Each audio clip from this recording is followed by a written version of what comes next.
Hello, Hokie fans, and welcome into episode 221 of the Tech Sideline Podcast. I'm your host, Will Stewart. I've got with me Chris Coleman, and today we have a very special guest on set. If you listen to this Tech Podcast regularly or TSL Podcast regularly or watch it, you know we don't often have guests, but today we got a special one. We have, let's see if I can get this introduction correct, former Hokies running back, wide receiver, safety, director of defensive player personnel, something like that, safeties coach, and defensive coordinator Justin Hamilton. So Justin, welcome to the show. Appreciate it. Yeah. Glad to be here. Appreciate you coming on, and this is going to be a lot of fun. We've got a list of questions that we want to ask Tech Sideline, and then we threw it on our message board yesterday afternoon, and I got 120 responses with questions. So I went through that stuff this morning. This is going to be a lot of fun, and again, that is episode 221 of the Tech Sideline Podcast, which starts right now.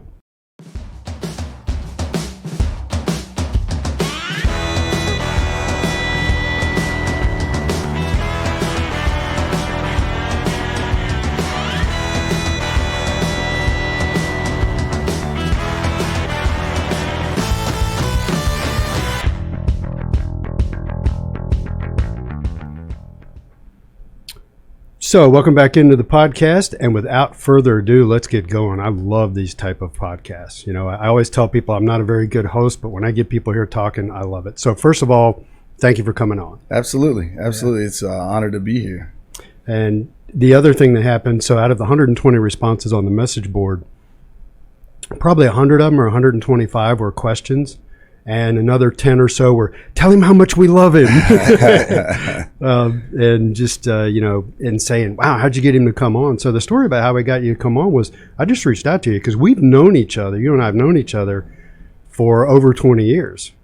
Now, it's not like we're best buds, it's not like that, but we have known each other for a long time. But the first thing everybody wants to start with is, what is your current situation, your job prospects? So fill us in as much as you can on what's going on there. Yeah, so the short answer is Monday through Friday. I make sure the kids are packed up for school, lunches, Chromebooks, masks, and we're at the bus stop. And then we get them going, and the wife is at workout group at 9, so I'm at home making sure beds are made or vacuum, clean up, get breakfast wiped down, and get things going in that regard. And I get my own workout in at some point in there.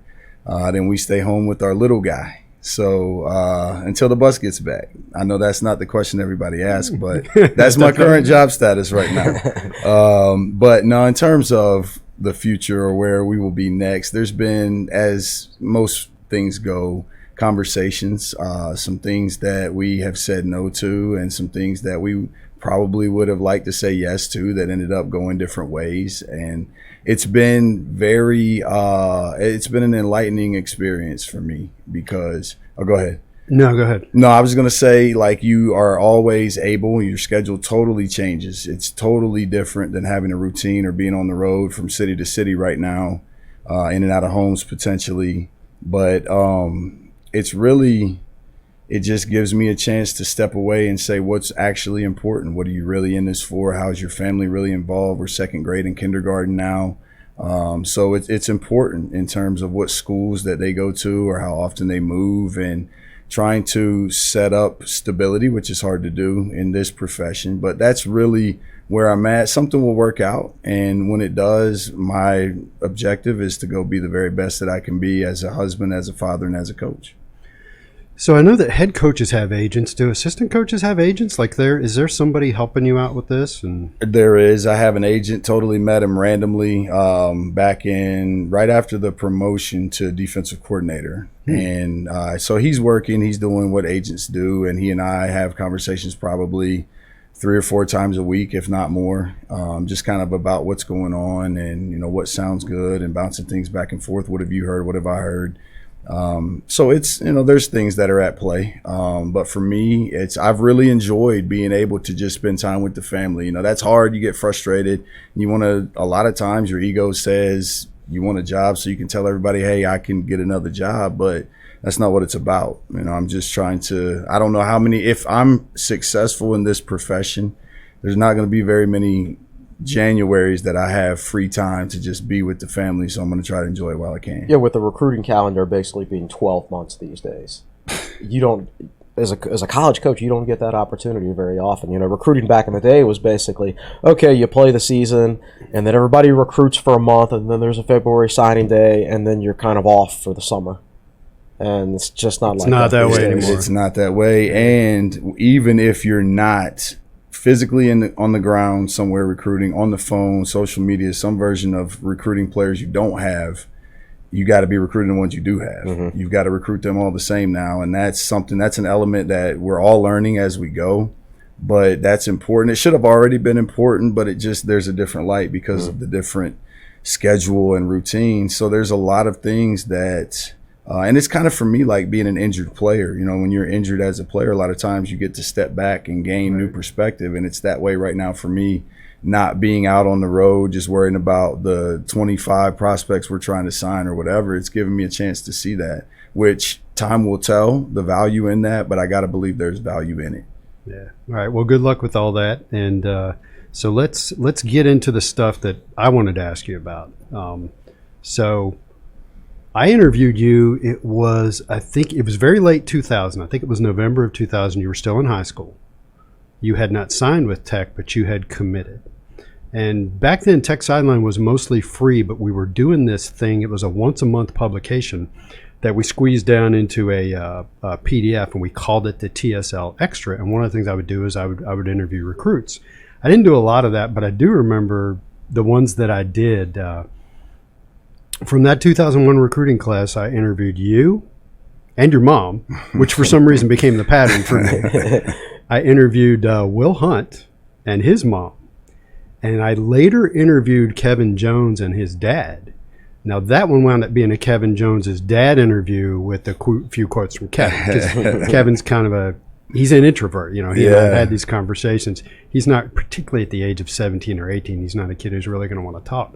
So I went back and I read that article. And first of all, everybody in Clintwood, where you're from, loved you.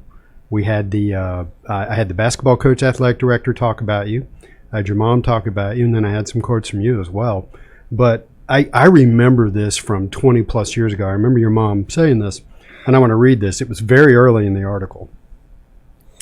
Beth Hamilton Stanley got an inkling that her son Justin might turn out to be an athlete when he was about 4 years old. Quote, when he was 4, she said, before he could read words, he would get the newspaper and he would open it up and read the box scores of baseball games. No joke. I wish I'd taken a picture of this little kid sitting on the couch like a big adult with the paper wide open, looking at the box scores. First of all, is that true? Yes. And ask your follow-up, because I feel like we're going in the same direction, but let's just see. I'm not sure what the follow-up is. Now, looking through that article, you were one of those guys that played all those sports, basketball, baseball, football. You eventually gave up baseball to run track, because baseball was a grind with 120 games during season. Well, I got connived. By my high school coach, my football coach, and our defense coordinator. They were switched roles for track. The defense coordinator was the head track coach. The head football was this. And they were like, hey, running track is going to do so much more for you in football than playing baseball will. So That was it for me. But going back to the newspaper, it's kind of what's interesting is I think we're all products of what we see our parents or guardians, what they do. Because right now, Ace, our 15-month-old, he can grab a cell phone and put it to his ear and babble as if he's talking. Mm-hmm. Yeah. So for me, when I woke up every morning, my grandparents would be reading the paper, drinking coffee. So I think that's probably where it began. But my grandfather also, TBS with Braves baseball, he probably watched all 9 innings of all 162 games. And I would sit right by him. So I actually did know what was going on, sort of, as much as a 4-year-old can, with the National League East or whatever they were back then. It was the West back then. It was the very West. early That's days. right. They were in the very eastern team in the World. Falcons were in the NFC West. Exactly. Yeah. So I grew up exactly like you. We're the same class, by the way. Okay. Yeah. Nice. So I wake up in the morning, Sports Center's on television, baseball box scores in the newspaper. I'm a Braves fan.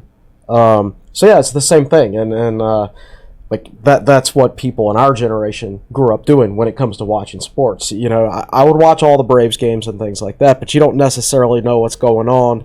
Nowadays, if you're laying in bed and you want to check the scores of the West Coast games, you can get them just like that on your phone, but the next day. But back then, you had to wait until the morning to see who won the game. Or if it's a West Coast game, if the Braves were playing on the West Coast, you might have to wait 2 days before you could actually read the box score. See, they didn't have cable out where you lived, right? You didn't have... we had satellite. Okay. Yeah, so we got a satellite. But yeah, they still don't offer cable where I'm from. So not to go on a huge tangent, but is it true that Dale Murphy's not in the Hall of Fame? He's not in the Hall of Fame. When he retired, he had the 16th most home runs of any player of all time. Then the steroid era came right after him. Yeah. And so he retired with 399 home runs, and which was 16th all time. But that's been marginalized because right after him, everybody just started hitting homers like crazy. Yeah, that's another. I would like to be a part of that podcast too, though, because I was kind of there for the baseball, like the rise and the fall. I was a big baseball card collector, so I've still got thousands of them. Yeah, me too. Me too. Still got thousands of them. So what was the year they went on strike? Was 94. 94. Yep. So you would have been about middle school, 12 years old. The height of my baseball, like, and I'm surprised. You go to Clintwood in that area, if you ask questions about me, they talk about Little League baseball. Yeah, that's what they talk about. But that was the peak for me, right in the height of Little League baseball, and then the baseball strike. And then I'm 16 when Mark McGwire and Sammy Sosa. Oh yeah, that was. And it was like, I'm back into baseball now, just like everybody else. Baseball's still such grassroots down there in Southwest Virginia. I know Brad Klontz pretty well, who went to Virginia Tech and pitched for the Braves, won a World Series with the Braves, and they honored him at his high school, Patrick County High School in Stewart, back in spring, and I got a chance to go to that and be part of that event. But like the grass movements for baseball in this state, Southwest Virginia, is still very, very strong. Yeah. So I think, if I remember correctly, I also read you averaged 24 points and 12 rebounds a game in basketball. Does that sound right? That's correct. Asterisk, there was a couple of solid basketball players, meaning Division I caliber basketball players. There were some good teams, but a little bit of that was I was kind of just like, well, you're 6'4", right? Big kid, running around. What position were you playing? Everywhere. Okay. Everywhere. It was like Magic Johnson Game 7 every game. No, that for me that would be Game 6. It was Game 6 when they were when the Lakers were playing the Sixers. Was that when it was Game 6? His rookie year? Kareem missed a game, and Magic filled in at center and scored 42 points. That's the game I'm talking about, where it's like I was center, point guard, 2 guard, 3, but I was never really developed real basketball skills. It was just an athletic kid, teaching myself how to play. Well, the people I interviewed back then spoke very highly of you. So where does your mom live these days? Is she still in Clintwood? My mom lives probably a 40-yard fade route from where we grew up. Okay. She's right beside it. Still around there. Right there. Do you ever go back there? I was just there after the bowl game, so post New Year. We were just there. We usually go then around Christmas, and we usually go at least once in the summer. Yeah. What's your take on, again, this is kind of a tangent, but what's your take on how football in rural areas like far Southwest Virginia is now? Because back then from that area you had Julius Jones and Thomas Jones and you, and these are guys that had big college careers and big NFL careers. Now you got James Mitchell out there, and what's interesting is Clintwood High School doesn't exist anymore. Right. It was combined with Hayside High School. Hayside, right. And a couple years prior to that, Irvington High School, where Kurt Newsom actually had coached there back in the day. That's at right. one point. That's right. Very small school, 120 student school or something like that. So I'm standing at a state cross country meet probably, 5-6 years ago, because my kids both ran cross country. And here comes this kid running along, and he's in a black uniform with what looks like a U from the University of Miami on the front of his cross country uniform. And I thought, what the heck is that? And that's the high school that Clintwood and Hayside and everything combined into. What's it called? Union High School? Well, no. So my high school is Ridgeview High School now. 3 schools became Ridgeview. James Mitchell's high school was Powell Valley High School and Appalachia, Appalachia was the lowest level of single A football, they were the king when I was growing up. They won, and then the second level, which now I think it's all single A, double A, triple, all the way up to 6. It was the single A had 2 divisions, double A, so it's the same setup. Yeah. But Appalachia High School was top dog in that league, and then Powell Valley High School. Now that's Union, where James Mitchell went. Yeah. And that's Thomas and Julius Jones went to Powell Valley High School. Travis Turner, I don't know. I was about to bring him up. Yeah, signed him with Appalachia, They went to Appalachia. And he's coaching out there. He is. He's the head coach there. And that's my freshman year, when like the first 2 games in high school, I came out of the gate, people thought I was somebody, and they beat the brakes off of us. Game 3. That was like a realization of, dude, you can't even grow a mustache. And as we see, I figured out how to grow a mustache. Actually, we should get to that right now. So we have to be careful here, because probably half the people are listening to this, and the other half will later be watching it on YouTube. So those of you on YouTube, we will put this up over the video. And this is, so for those listening, what I've got here is I've got the, in air quotes, cover of the TSL Extra where you were featured. And it's a picture. I'm going to ask you, do you remember this photo session? Absolutely. Yeah? Absolutely. Were you on a mini tramp? So it was the angle of the cameraman. Mm-hmm. I was just on the regular football field. Okay. And they threw down like a T-shirt or something, and it was to jump. Like, I had just won the state championship in the hurdles the spring before, the summer, whatever, before that, in both hurdles, 110 and 300. So it was like a hurdle play and then like the football deal. But I actually remember in that moment, or during those moments, kind of thinking like, I feel like this is a little much. Like this is cool, but like this is extra. So what the picture shows is it shows Justin Hamilton in full uniform, straight up Clintwood green, jersey and pants, and with the giant shoulder pads that you guys used to have back then. Straight 90s. And you're right, it's a hurdle pose, but you're holding the football like, I don't know, like you're leaping over people or something like that. And in the background are Clintwood cheerleaders spelling out CHS, right? So I'm guessing this was probably taken prior to your senior year, as probably a preseason edition or something like that. So you remember shooting that. And so I showed this to you the other day. I told you we're going to talk about this. And what did you immediately notice? The mustache. The mustache. It's so bad. And it's like, I feel like the people that I call close friends from high school or from back home weren't really close friends. Because like a close friend would tell you, dude, you got to do something, anything, like whatever. You just decide something and do it, but you can't just leave this. This is bad. You can't leave that. Oh, well, it lives on, my man. It challenges, it rivals Pearson Prelo. That might be the only one in the world that can rival his mustache. Shout out Pearson Prelo. So I was watching this and sees it. I got totally derailed, man. What were we talking about before we started laughing at this picture? All right, let's see. So, we were talking about union high schools and all that stuff. So, I don't know. I can't remember. Did you have any recruiting responsibilities down in that part of the state on staff for Tech? A little bit. It was kind of like, basically like, I know the guys down here. So, if you need me to talk to somebody about them, then I will. And I always was in touch with those guys, regardless. They would hit me up. If they ever had a player then that they wanted us to look at, they'd hit me up. And didn't always get there as often as I did. I got down in there multiple times, but not as often as I would have liked to. And COVID had something to do with some of that too. But yeah, I was back down there, and it's interesting because it's like this is so-and-so's brother or sister. That's how I would know them, the association. And now it's like this is their son or daughter. Son or nephew or daughter. Yeah. Right? Yeah. So.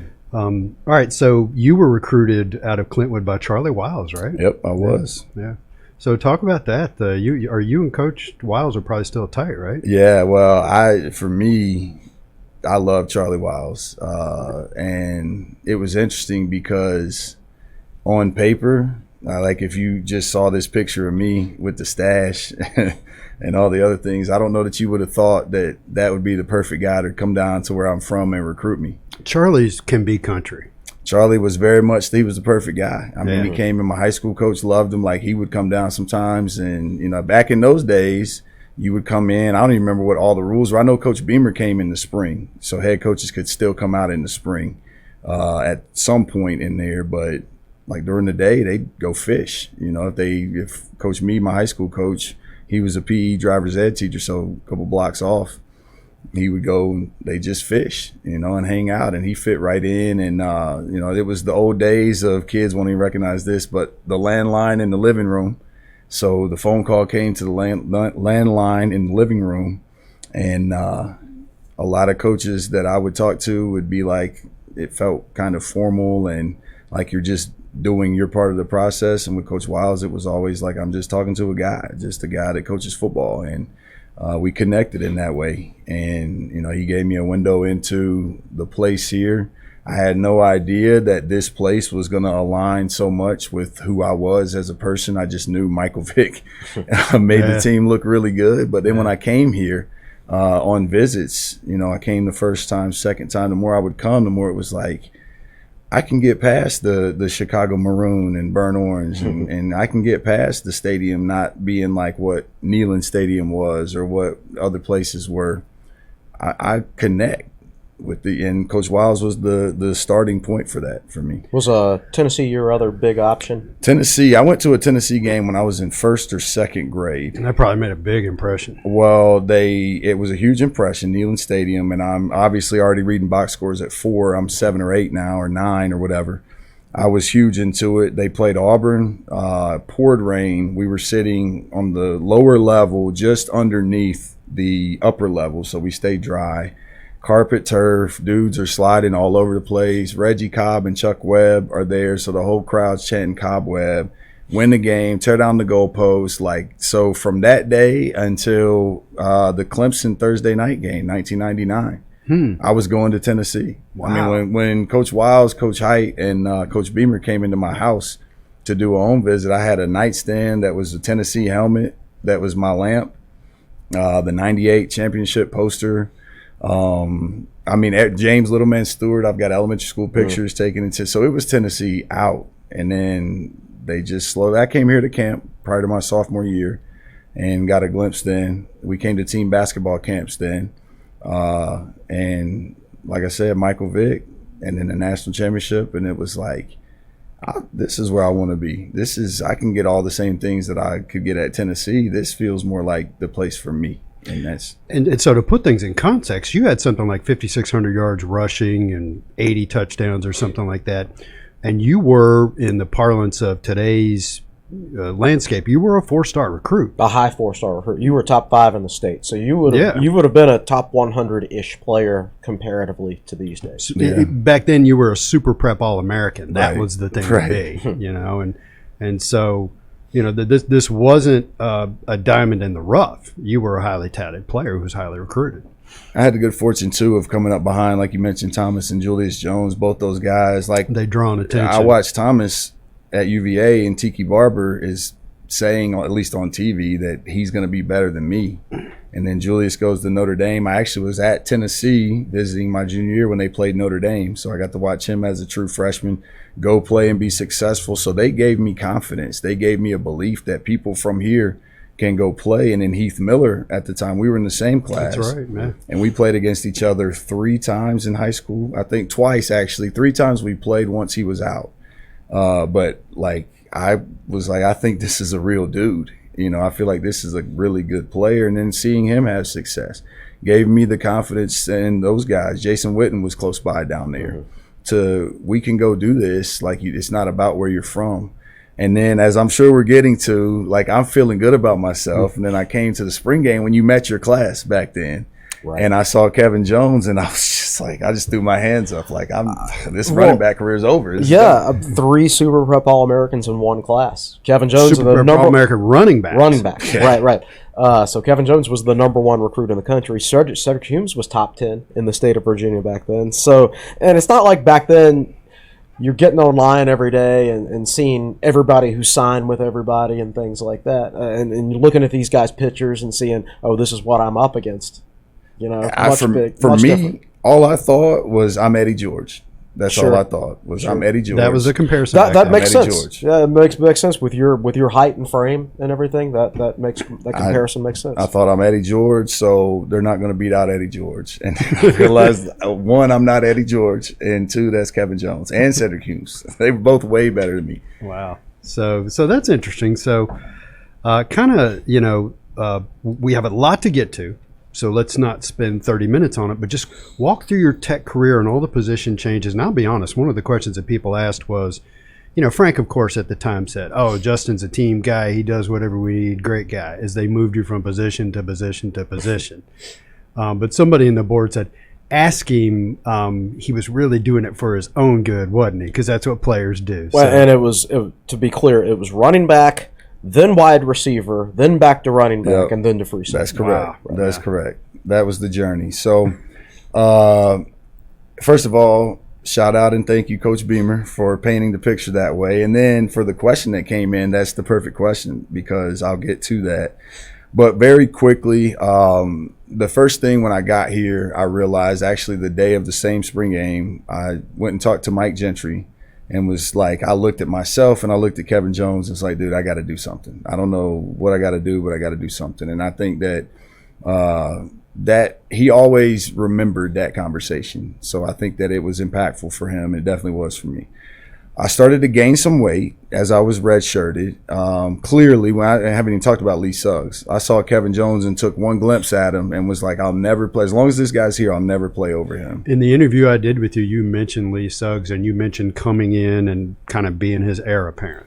And that's, in my mind, what I thought because I didn't know who Kevin Jones was until the day he committed to Virginia Tech. It was in my newspaper at home. I didn't even know. I had no idea. Then I saw some videos. And he was very late. You had committed in probably October, November, something like that. He committed very late, right before signing. Right before signing. Yeah, well, I actually committed in December. Okay. And then he committed in January, the last weekend right around right now. Headed into signing day. And I'd always said once I commit, there is no decommit. That wasn't as prevalent then, but I was not going to decommit. And it was kind of like, all right, big boy, keep your word, And but Lee Suggs was one of the best running backs to this day that I've still ever seen in person. And, injuries to me derailed what could have been a double-digit year career because he was complete. Yeah. And KJ too, the same way. KJ was complete. We could argue about his hands a little bit, but I don't want to do that till he's here to defend himself. But he was a complete. His company is in the Corporate Research Center. He's not far away. He's got companies everywhere. He's close by everywhere you go. Well, he does have an MBA. He's got several. KJ's a big time dude. I always appreciated him. Always liked him, and he and I always had a good relationship. We were never you wouldn't catch us too many times outside the building hanging out together, but our relationship was always good. Right. Always. But anyway, so I go through that season. KJ explodes on the scene. Unfortunately, Lee got hurt that year. It's KJ's opportunity to prove that, and he did. And I kind of, at that point, realized it's going to be a long time before I play running back. And in the spring, the first scrimmage we had, I was playing running back. I actually went the wrong way on a speed option play and got Brian Randall tagged pretty good because there was no pitch key. So he had to eat the ball. And then the next Monday, I came in and found out that I was getting moved to receiver. So I thought I went the wrong way on speed option. So I got fired from playing running back. And then I get put at receiver and you kind of. Now this is spring of 2002? This is spring of 2002. Yes, following the 2001 season, going into 2002. So when I get moved to receiver, I have these gigantic shoulder pads on still. Everybody was still big pads back then. And I got new cleats. I got new thigh pads, new knee pads, new shoulder pads, new face masks, and it was like a brand new day. I'd never been a receiver before. And I understood how to run routes and catch. I mean, I was a ball boy from my high school from 7 or 8 Tennessee game that I mentioned up. So I was always around it, and I just kind of started going and just running routes and trying to catch the ball. Tony Ball, that was an interesting experience. Never been with anybody that was that big on details and organization and precision. You got to use the tools in the toolbox, right? You got to use the tools in the toolbox. And Tony Ball is a phenomenal mentor in my life to this day. I love T-Ball. Where's he at now? He is at a high school, I believe. I just talked to David Clowney about him. Okay. But T-Ball is Anyways, I love T-Ball. T-Ball was tough when you didn't know what you were getting into because he demanded your best in everything, which I appreciate now. So kind of, I think maybe got some design, like let's get him the ball in these scrimmages or in this 7-on-7 period, to the point of starting to feel like maybe I can do this. And actually back then, in the offensive newcomer, got that award in the spring. Oh, yeah. And went into the 2002 season thinking like I'm about to be a receiver, in rotation, in the mix and whatever. Played some against Arkansas State. We opened the season that year, go to LSU or play against LSU the year we beat them out here. And you blocked a punt that game. I right? did. Yeah. I did. I blocked a punt in that game. I think the second quarter. I can't remember. But anyways, earlier, prior to that, I ran the wrong route on a play, and I'm going to say this live on, or not live, but for the podcast, Mike Emo, who got moved to receiver that year too because of KJ and Lee Suggs, came in motion on that play. And there's archives. He and I can both go back and look at it, and you can get him on here, and he better tell you the truth. As he's in motion, he asked me what his route was.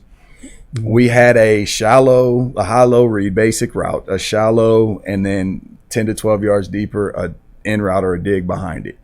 And we would switch it based on who was where, who would be the deeper and the shorter. And on the motion, he's asking me, is he short or low?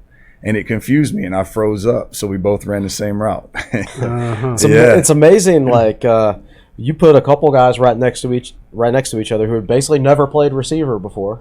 That's going to happen. And these are the kind of things that happen. Yeah. And it was pretty much the LSU team that won the national championship the next year. Right. Pretty much. Right. Basically. Yes. But I didn't play for a month after that because Coach Ball didn't feel like he could trust me. I have people in here we can trust. And I learned a great lesson in that. And that fast forward into the end of 2002, I kind of got back in rhythm a little bit and was learning how to play the position. I had a 4th down catch in the bowl game against Air Force that made me feel good in the season. And then going into 2003, really felt like I was coming into my own. Probably wasn't as good as what I thought I was, but I felt like I was coming into my own. Ernest Wilford was a great role model for me, not just his work ethic and the way he carried himself, went about his business, but also a big receiver that wasn't the burner that's going to separate, but was carving a niche for himself.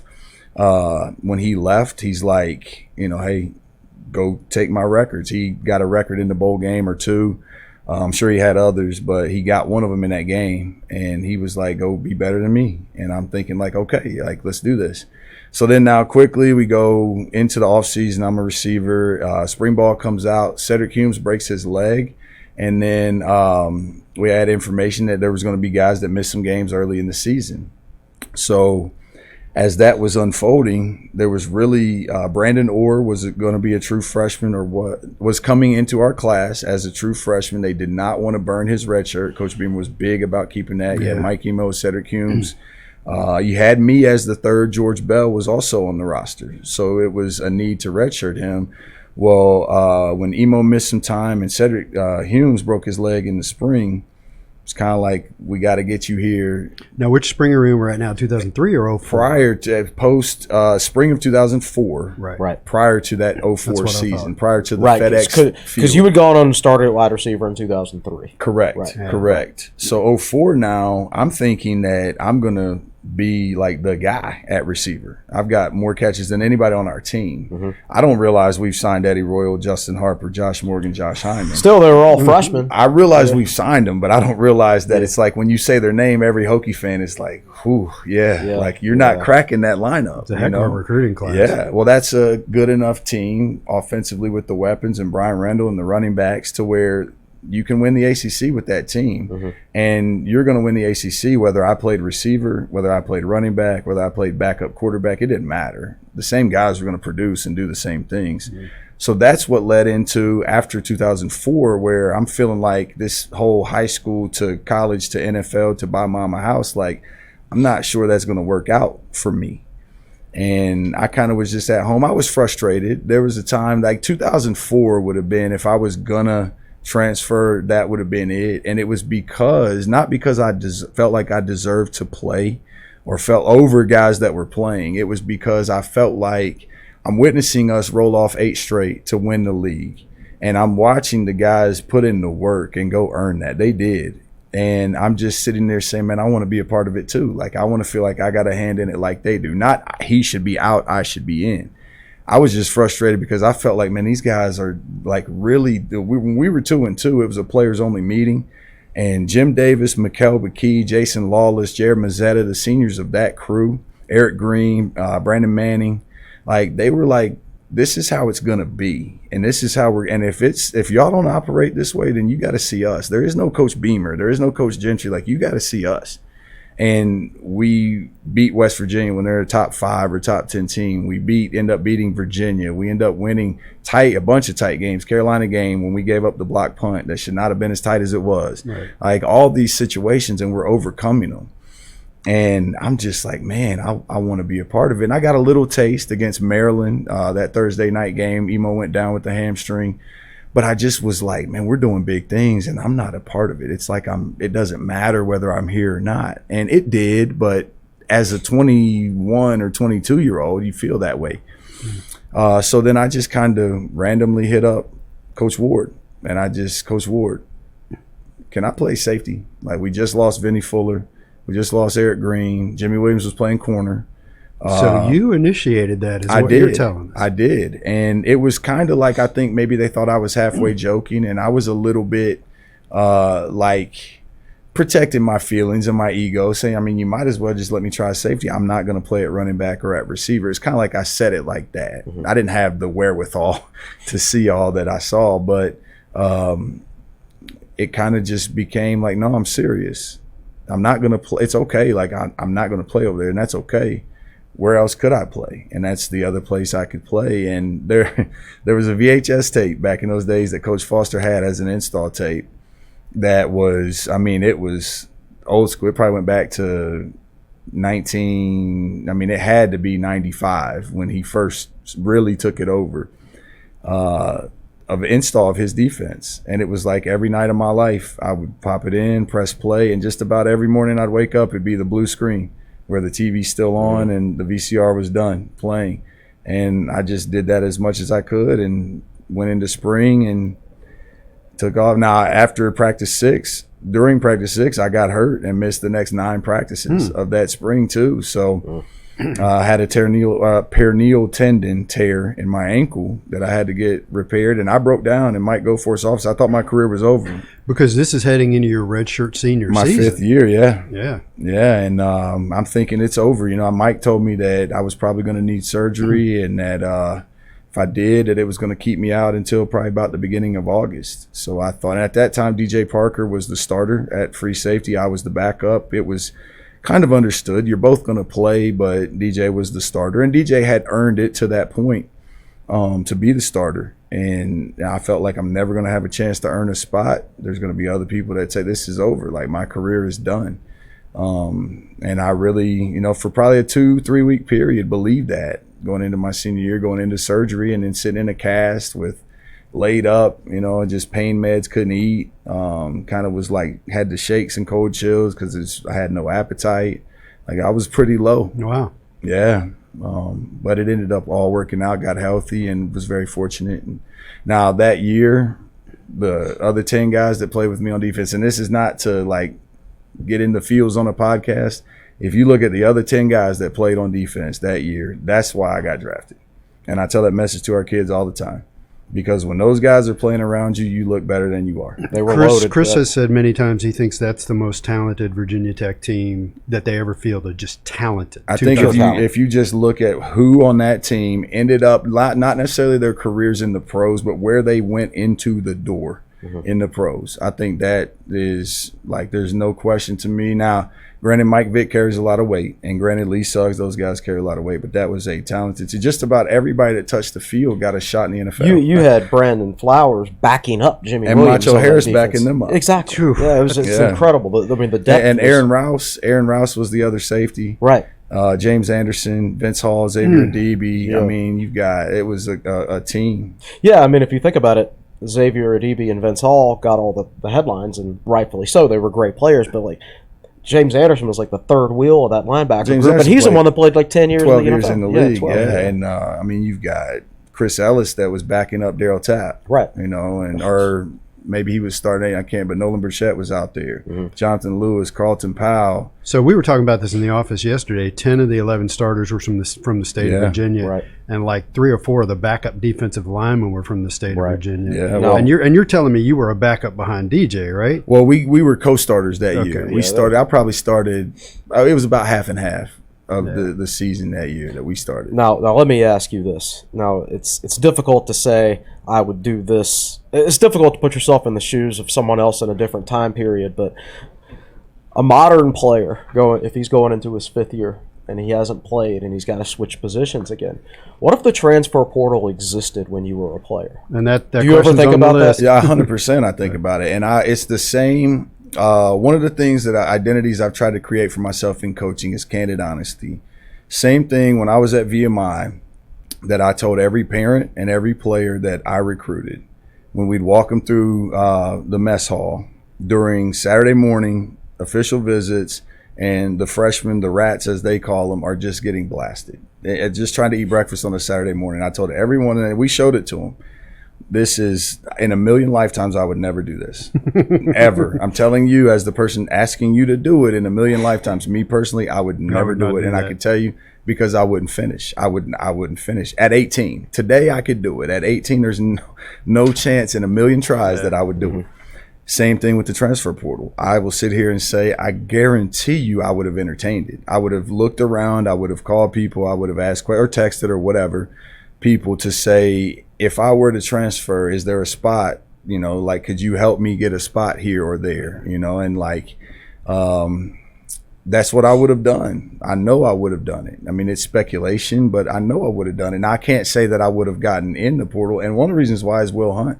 I talked to Will. We haven't even mentioned Will, so I'm kind of So let me tee that up a little bit. When I interviewed you, that was TSL Extra number 2. And the key interview in TSL Extra number 3 was Will Hunt out of Springdale, Arkansas. And Will was one of 3 quarterbacks signed. Yeah. Him and Brian Randolph. Chris Clifton. Chris Clifton. Yeah. So Will was 3, I was 2. Yeah. In the extra order. I just want to make sure he knows. And of course, I interviewed his mom, BG Hunt. And great lady. And I don't want to go into a tangent because of time, but I just find it very interesting that I interviewed you two guys back to back. Then you get to Virginia Tech and become great friends. We both, at that time, the mid-year, air quotes, enrollee was the guy that came in summer school. That was like your freshman, you got a leg up. And both of us were second semester summer school enrollees. And the 2 things that attracted me to Will, number 1, he lived in Harper, I lived in Cochran. So he had air conditioner during the summer, and they had a washer and dryer. So I could get over there to that. And then number 2, it was like probably he's one of, I think I could name 10 or less people in my lifetime that within 5 seconds of a conversation, it was like, I love this dude. I don't even know what we were talking about. I don't even remember, but it was. Did you ever see his high school film? I did. And actually, he has a brother. Have you guys seen the film Greater, the Brandon Burlsworth story? No. There's a movie that's about him. You're familiar with the story, right? The I've Arkansas heard about offensive it, yeah. lineman. Yeah. So the offensive lineman from the 98 Arkansas season, they fumbled the ball. I'm a Tennessee fan. I remember that. Right? I remember that whole game, season. Yeah, the Burlsworth walk-on award that Jack Tyler actually has won. But anyways, the movie, his brother is a part of the production crew. His brother does like high-level movie production. So he had a high-level movie production of Will's senior year from high school, his highlight tape. So I got to see a lot of, he showed that thing all the time. So I saw the story his mom told me was the family was sitting around in Arkansas watching the national championship game with Michael Vick in it. And BG, Will Hunt's mom, called him in and said, "Watch this guy. He plays just like you." Will Hunt's high school film is positively Michael Vick-like. Yeah. In the pocket. Now, they didn't pass. They had a terrible It's the same offense. It's the same 2-back, I formation, like heavy run. Yeah. But no, Will was love Will. But Will, we had a conversation one night, and I was frustrated, and I confided in Will. And I'm like, dude, I just should go somewhere else. Like, that's what I should do. And I wasn't irrational. It was like, look around, man. Like, and he was like, you're not going anywhere. Like, you're staying here. Like, if you leave, I'm leaving, and I don't want to leave. And Will wasn't even on the team at this point. Like, Will gave it up. Nothing bad happened. He just gave it up. Still graduated. We lived together the entire time. He loved Virginia Tech. And still does. He was the Billy Ray Mitchell of his day. He quit football, but he really loved Virginia Tech. Yeah. Oh, yeah. No, he didn't quit. It was Brian Randall, Marcus Vick, Tyrod Taylor. Like, that's what happened. Competition there. And then you, as a quarterback, now Will could have played defense. Like, I don't know if he'll ever admit he was a good that. athlete, He could have played defense. But anyway, so that's kind of the thing. But yes, long way to answer the question of I know myself, and I know myself at that age. I know I would have entertained the transfer portal for sure. And so the other guy I always tell this story about is a guy who came after you was Stephen Friday, defensive end out of Phoebus. He stuck with the program, red-shirted, took the full 5 years, and he didn't start till his red-shirt senior year. And he had about 10 sacks that year. And that was like Brendan Hill. Right, exactly. Brendan Hill, same year. Brendan Hill was the same way. And you see less and less of that these days. But so let's see. I think you went over all of it. So I would love to get into the NFL stuff, but I think I want to bypass that so we can get to the question. But I was told to ask you, and dear listeners, this is again something that is visual. We're going to put a picture up over the screen for the video. Yeah. It's on my topic list. It is pass interference that didn't get called against Pitt in 2003. Yep. Was that interference, Justin? Yes, it was. There's a couple things. Chris and I were talking about it. I think you had stepped out. We were off screen, but a couple things. Number one, that is interference. Number two, that's probably a little karma coming back around for Pitt, because earlier in that game, I think it was third down. I had a layout diving, air quotes, catch that I was given credit for. That was prior to instant replay, which is dating me a little bit. It's crazy to talk about these things. But had it been an instant replay era, it would have been overturned. And so it was interference. What frustrates me is what I told Chris. Is had I made that catch, we win the game. And for one day in my life, I would have outperformed Larry Fitzgerald at wide receiver. Wow. But I did. So to put it into context for the people, that was a fourth down play at the end of the game, right? It's fourth down play, 4-minute offense. If we get that first down, we're probably Pitt never touches the ball again. Right. Yeah. KJ show the rest of it. Yeah, absolutely. And he rushed for like... Oh, he set the record. It was like 280 yards or something. Yeah. And Julius Jones had just run for like 2-something against them earlier that year. Wow. Yes, that's right. Yeah. So, by the way, in looking this picture up in our media library, we found an almost exact copy of it of Bucky Hodges getting interfered with in 2016. It's a very similar. So the other thing I wanted to ask you about is the Gator Bowl, 2005 Gator Bowl. Yeah. So your last game. Your last game, yeah. Did for a little background for me, did Hunter Cantwell start that game? He did. He was their backup. Brom was the season starter. Brom got I don't remember what his injury was, but he was out for the year. Yeah. So what most Hokie fans who watched that football game remember about it, boy, there was a lot going on in that game. You had the stomp. You had Jimmy Williams getting thrown out of the game. Early, after they faked a punt on the first drive of the game. Yeah, he bumped a ref or something like that and got thrown out. And so Tech had a comeback win, but we've got this. Hunter Cantwell took a beating, and we've got this picture of you and Daryl Tapp, and Carlton Powell's on the way, but he's not quite there. Yeah. So we've got this picture of you and Daryl Tapp just plastering Hunter. This would be a flag. The flags would be flying everywhere. I would have been probably like not even allowed to put my name in the NFL draft. You went in high on that. We'll put it that way. You and Jimmy would have been sitting in the locker room watching the game on television. Well, yeah, both of us. Well, the thing about that, before you move on, Will, I didn't mean to cut you off, but that's twice. Daryl Tapp, Virginia 2002, when I blocked the punt and he scooped it up because I just was not athletic enough. Like, actually what happened, Daryl Tapp was playing that year. He was warm and lathered up. I was on the bench. I played on punt return. So I'm freezing cold. But Daryl Tapp collected my leftovers on that, and it looks like Daryl Tapp's collecting. Daryl Tapp in his career did a lot of collecting my leftovers. That's how it looks to me. So by that time, Cantwell had just taken a beating, and he had a bloody nose, and it may have even been broken. I don't know. And they had shoved cotton up there, and there's a tiny little detail in the picture that the arrow points to. You literally knocked the cotton out of his nose on that play. You know, what's interesting about that is that really was the culmination of all the frustration that I just mentioned to you. Yeah. Like in that moment, I was going into that bowl game was like my frustrations are coming out in this game, and then he tucked the ball. I'm like, he's gonna run, he's not gonna slide, and then it was just like, here's your moment. Got nothing to lose at that point, man. But you did wind up getting drafted. I mean, that's a great comeback story. That injury in the spring, and a year later you're drafted. Yeah, like I said, you know, I mean, miraculous. You know, I mean, it's a miraculous deal, in my opinion. But it also is, you're playing with guys that, I mean, when I say that I played with guys all around me that made me look better than I was, Duke had 35 yards of offense for the game against us that year. And I didn't do anything. I mean, I had 3 interceptions that year. All 3 of them I'm fair catching a punt. Like I'm not, and it's because the quarterbacks are under duress the entire game. There's no running game. Like there's, you know, I mean, and I try to deliver that message to our players because that's so important. Like my NFL career happened because the guys around me were really good, and we vibed, we meshed, and we gelled, and they didn't let me veer off the course. They kept me in the camp. Like I had a shot because of that. And to me, that's pretty powerful today for guys to understand, even though it's a different time. And you talk to them and you hope they listen, right? Yeah. And you know, Hunter Cantwell went on to play in the NFL. He did, and he was a good player. He was a good player. Much more the credit than I gave him. Yeah. Well, you remember that? I remember you and I watching that game.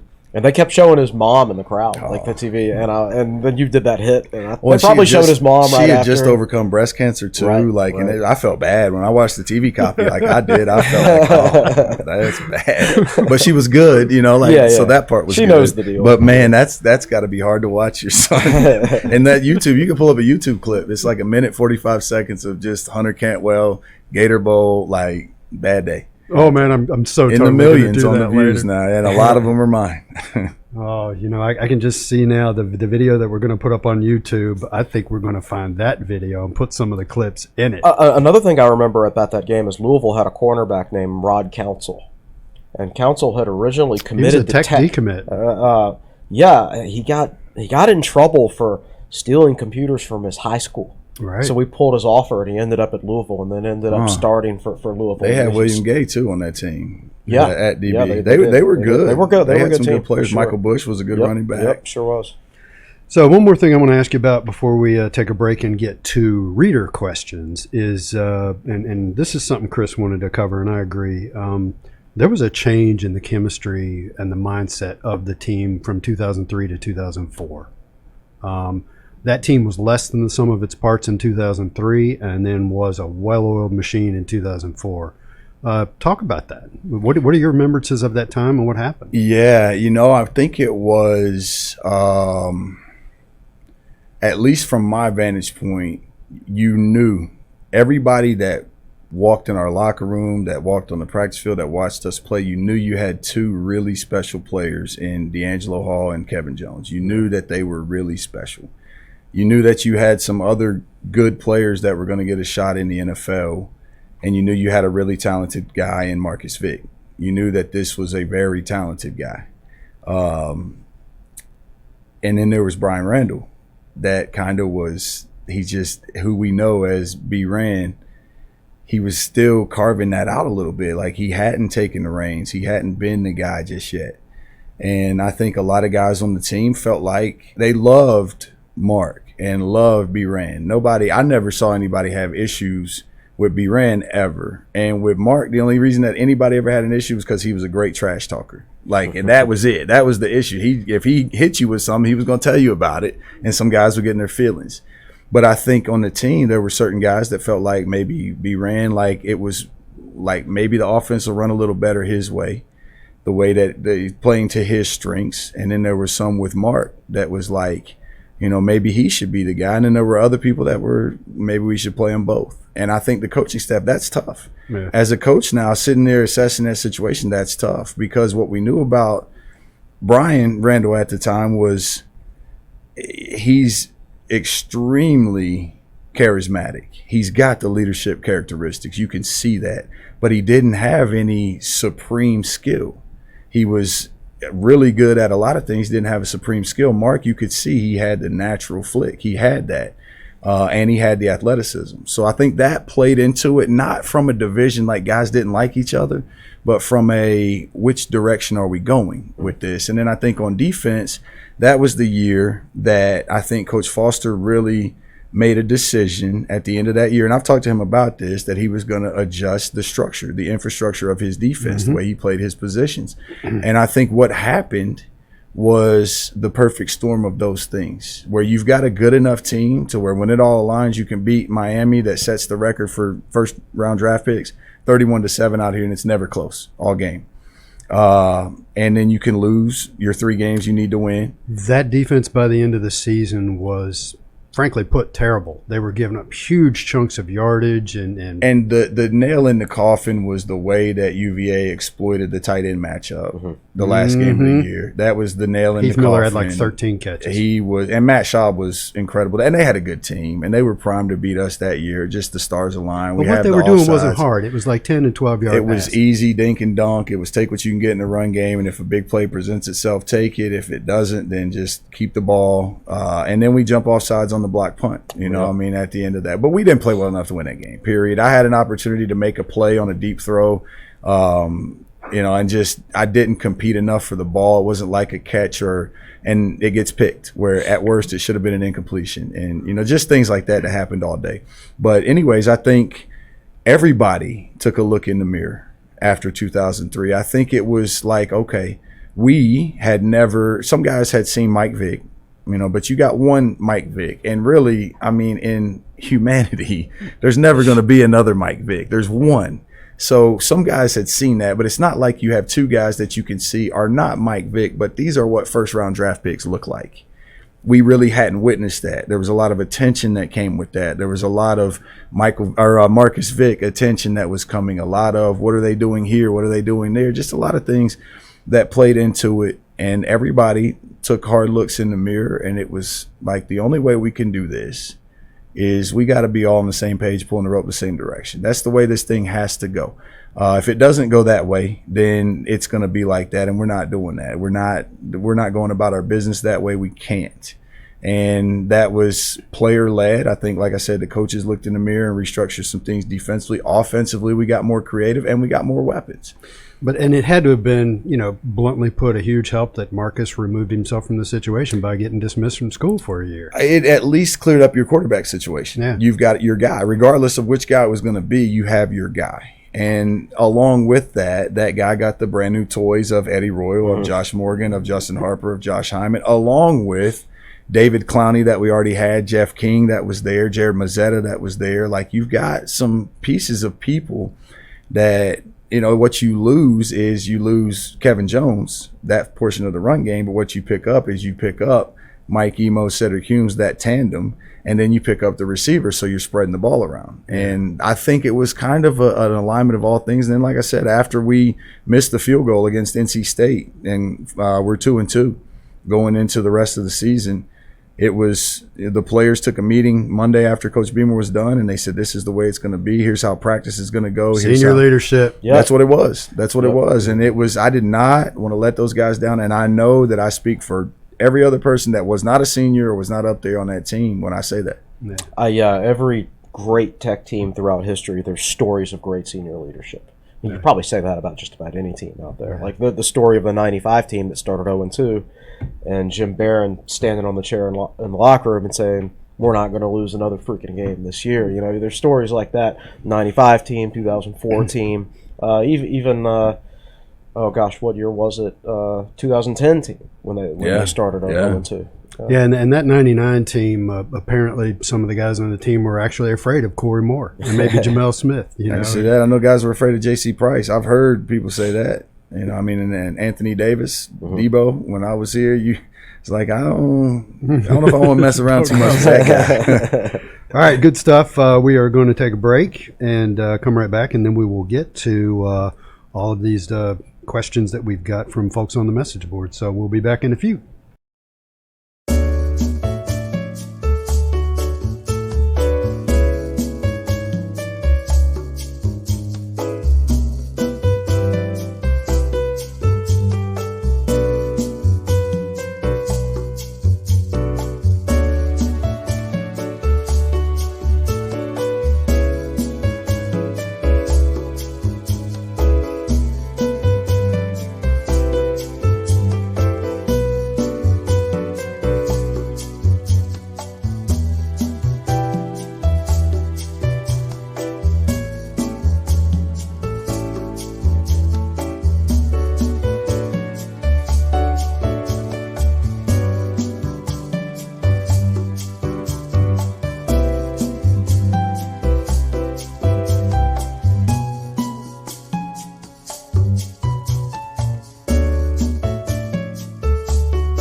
So welcome back into Tech Sideline Podcast 221 with our special guest, Justin Hamilton. You guys know who he is. I'm not going to run off the list of stuff he did with and for Virginia Tech.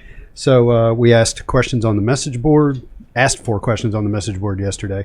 I did a little early. I did it 2 o'clock in the afternoon. That's why I got 120 responses. I should have waited till sometime last night.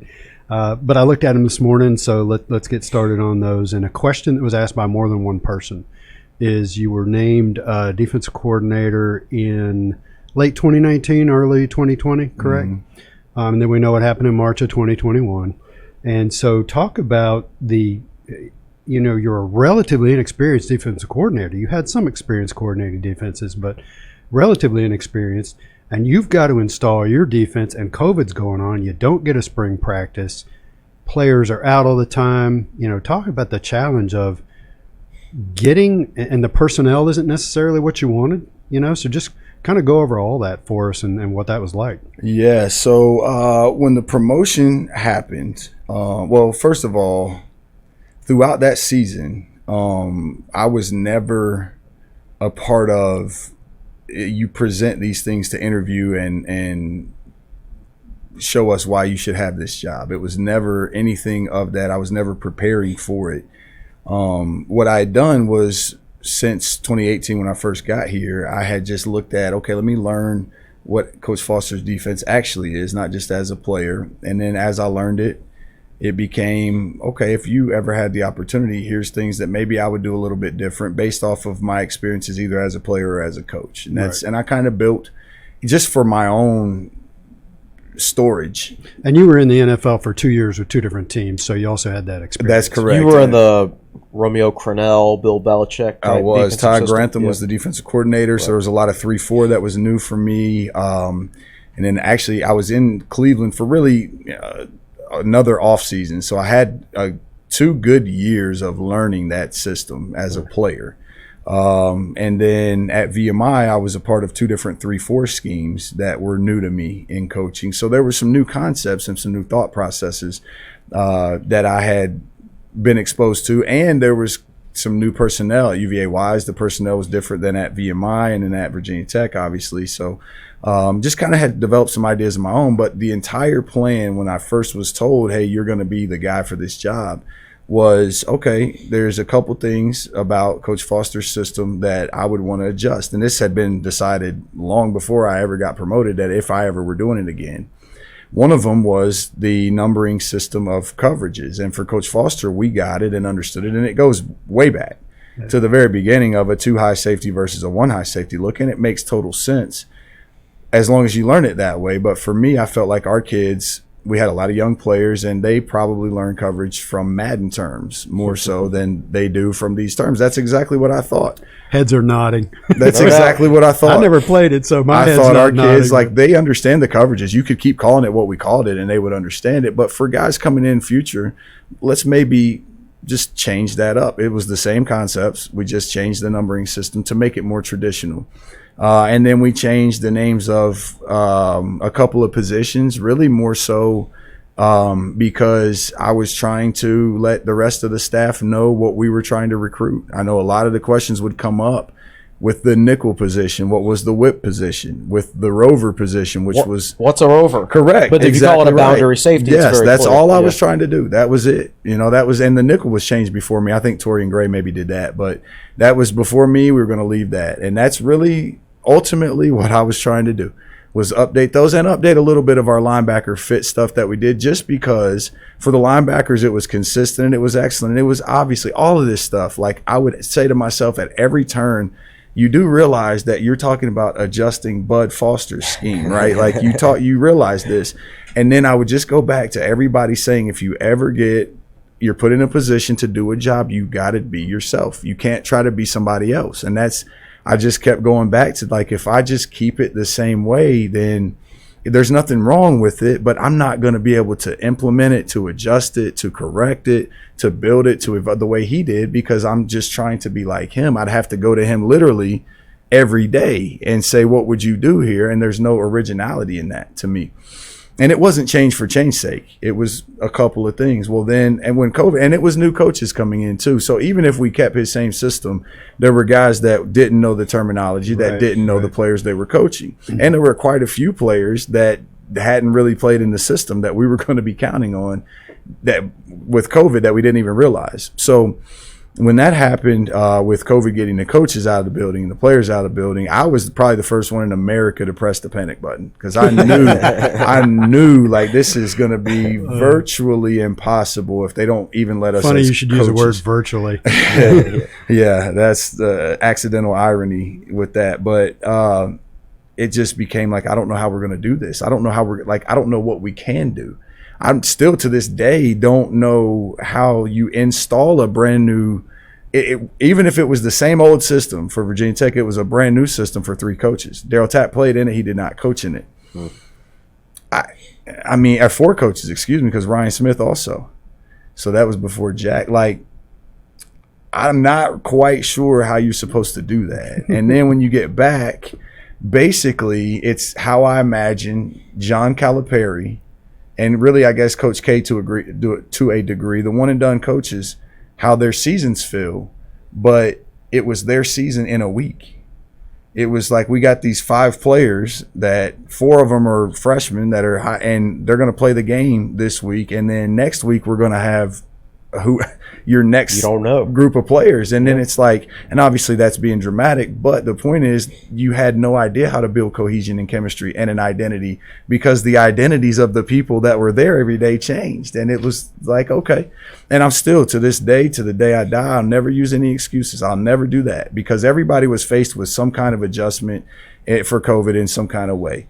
I think being promoted, being recommended by Bud Foster, who is a hero in coaching to me, and being promoted into that spot, and that's obviously blessings and very fortunate.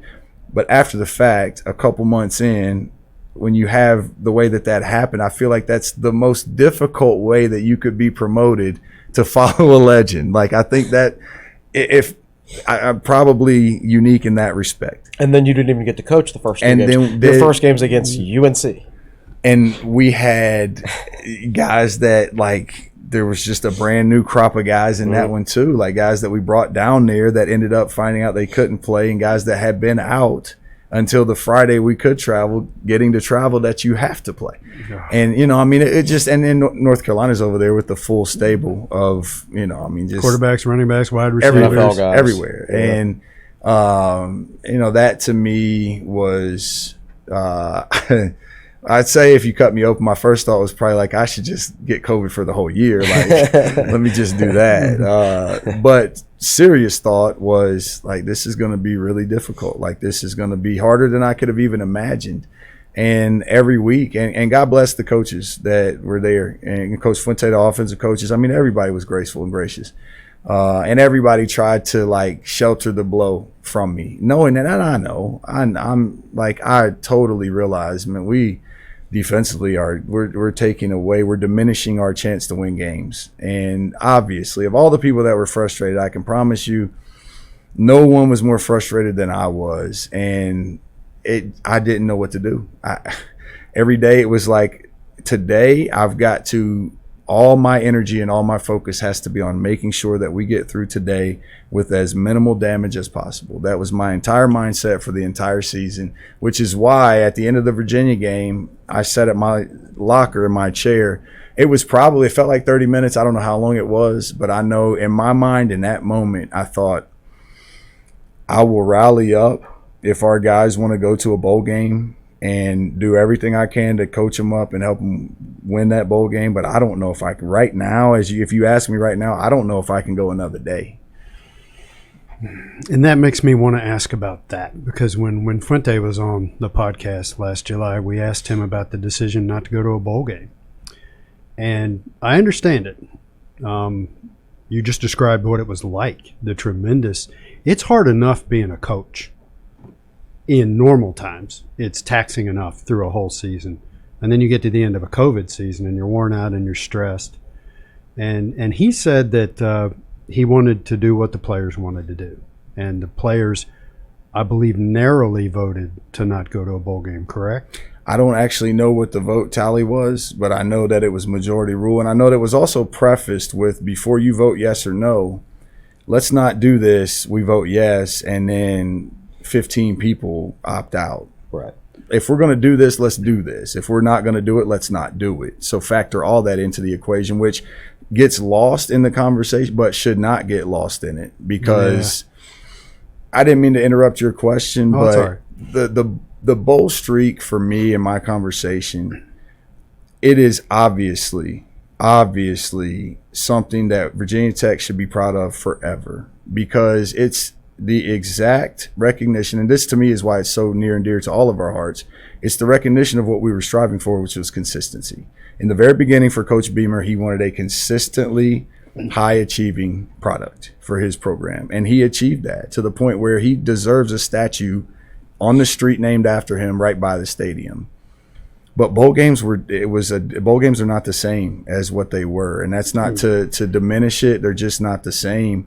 The experience is not the same. A lot of players, it's not even so much like, I want to alienate my teammates. I don't want to play in the bowl. I don't have to. I'm above that. I'm better.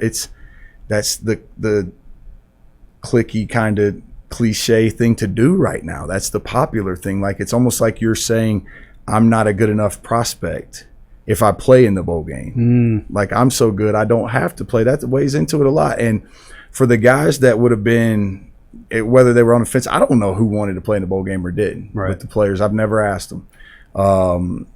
But with the guys that maybe didn't want to play, then the guys that did, how many of those practices, like, is it that kid going to come with the mindset of, I really don't feel like doing this today, and the first thing that happens, now he's in the portal, or now it's, there's a lot that weighs into it. That, and for me, like I said, if our players said we want to play in this bowl game, I would have gotten up, and I would have gotten up and gone and did my job. It wouldn't have been a dramatic thing like, you just suck it up and go do it.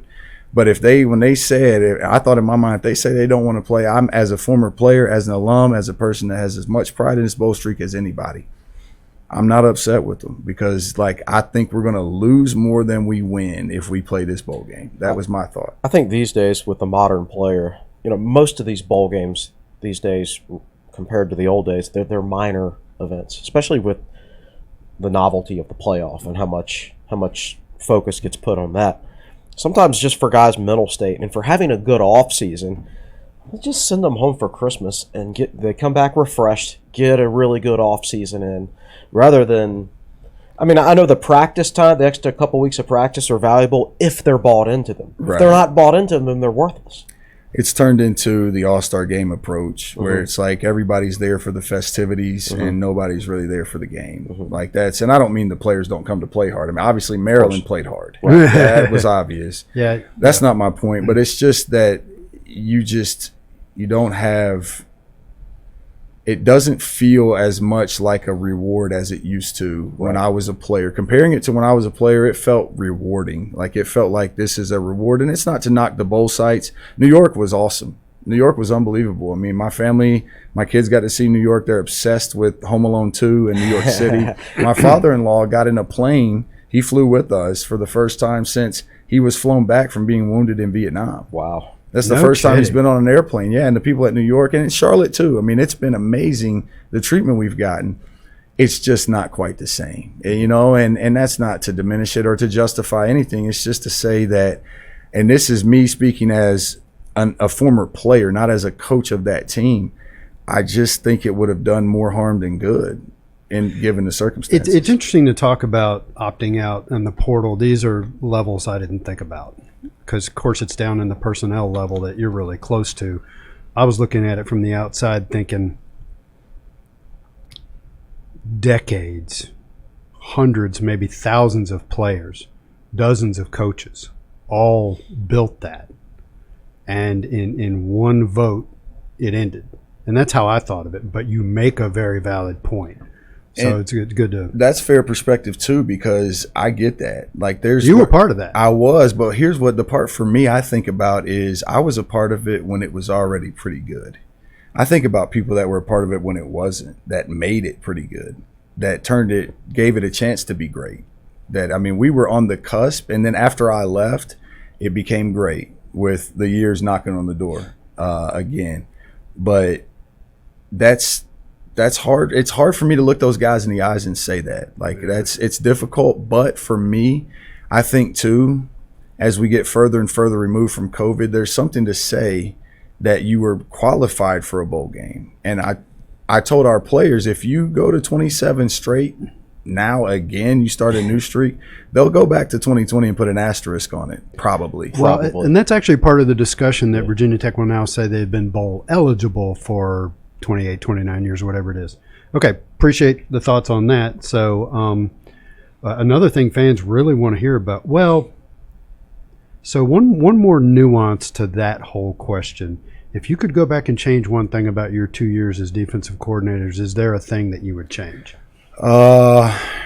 Great question, and it's a complex answer, but short answer would be yes, and it would be that once all of those things that I mentioned unfolded starting in March, and then realizing when our players came back and we didn't know our schedule, I would have gotten in my mind, we just would have had to dug in and said, look, here's our menu. Here's things that we can go from throughout the course of this year until further notice, until a bye week or until, and at that time, prior to knowing when our bye week was, had I known it was going to be 10 straight or 9 straight, whatever it was we played, I would have definitely said, look, I know that this could be good against this offense, but we're going to have to go without it. Like, we're just going to have to take less and hope our guys can do more with it, because if not, we're never going to be able to get compound interest on these investments. And that was my fault why we didn't do that. So you would have simplified things. I would have simplified is the easy word, but it was week to week. We got to keep that in mind. Like, 1 week you're playing with Armani Chapman and Jermaine Waller. 1 week you're playing with Dorian Strong and Breon Murray. 1 week you're playing with Divine Diablo. 1 week it's Keontae Jenkins. It's Devin Taylor. It's like so you can't just say that there needed to be more, but based on who you have, you got to say, okay, here's the select menu for today. Here's Wednesday's menu or whatever, because here's what we got in the kitchen. And I still don't – I mean, it probably would have been the same types of results statistically. I don't know that would have been better, but I would do that different looking back. I don't know much else, because we went into the Duke game, and Thursday of that game, the game plan we just built with brand new players that didn't play against NC State got adjusted during practice when 4 or 5 DBs get taken off the practice field Thursday prior to Saturday Duke. During the middle of, I'm not quite sure I have the blueprint for how you simplify things during that. All right, appreciate that answer. So the other thing people want to know is current players still on the roster. And they asked a slew of questions associated with that, and I'll give you all of them and just let you talk. Who was the most important defender last year? Who was your biggest hitter? Who are best players coming up that people don't know about that will be big contributors? So just kind of address personnel. Some of it may be departed, if you want to talk about guys that really helped you out last year. Mm-hmm. And some of it's guys, what can you look for coming up? What can Tech fans look for coming up? Yeah, well, a couple of the guys that people are going to know about that are unsung heroes to a degree, I always start with the front. I try as a skill position looking – I don't have any skill, but I look like that I did.